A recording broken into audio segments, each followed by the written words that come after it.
Can we do one more question? Two just wasn't enough. We'll do it quick. All right, last one. Make it a great one.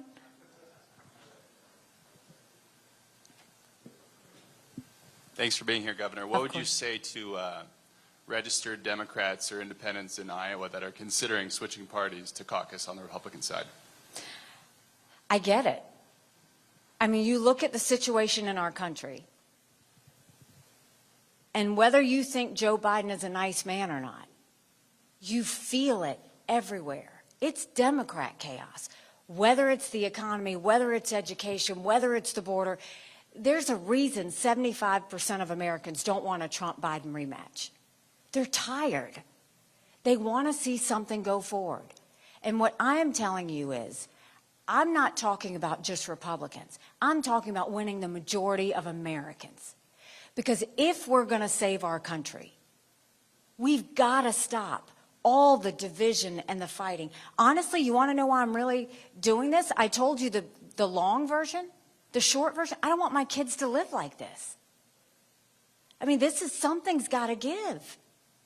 And right now, Americans feel like they work for government. They don't feel like government serves the people. That's wrong.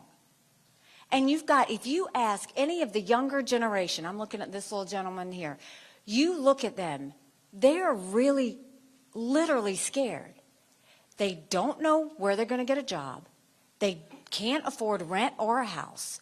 They see all this debt, and they know it's a problem.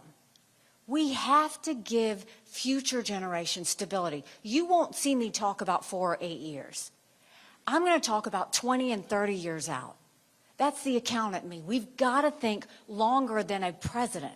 We've got to think about where do we want our country to go? How do we save her? But how do we make sure she's the strongest she could possibly be? So I'll tell you, if you want a strong America that you can be proud of, that's why we're getting so many independents. That's why conservative Democrats are coming on board with us, is they don't want to see the division and the hatred. They just want to see some sanity back again. And that's what I'll give you. And right now, look, I'll say this. I've seen the commercials you see. In both of those, I've noticed President Trump's given me a little bit of attention. That's kind of nice of him.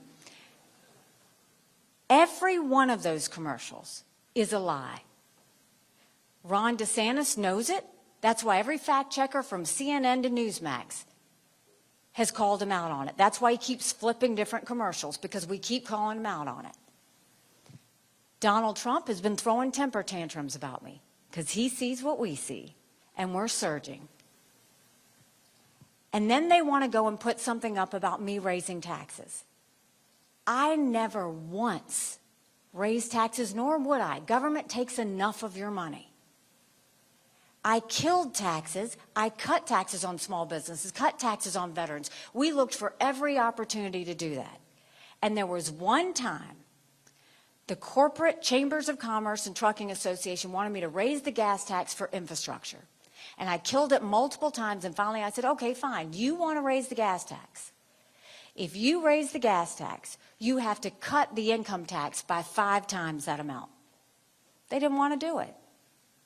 But they cut these little snippets and they put it out there in a commercial. It's okay. I wouldn't have all of them going against us if we weren't doing something right. But that's exactly what people are tired of. That's exactly what they want to get rid of.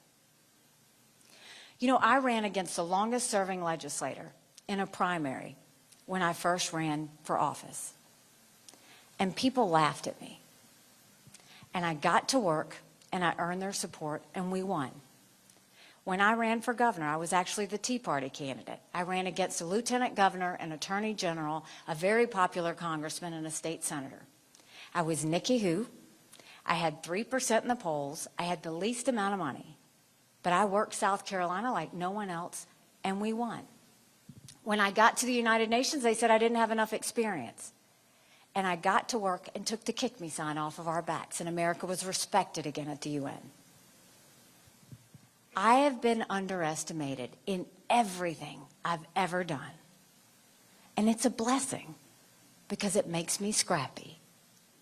no one's going to outwork me in this race. No one's going to outsmart me in this race because we have a country to save.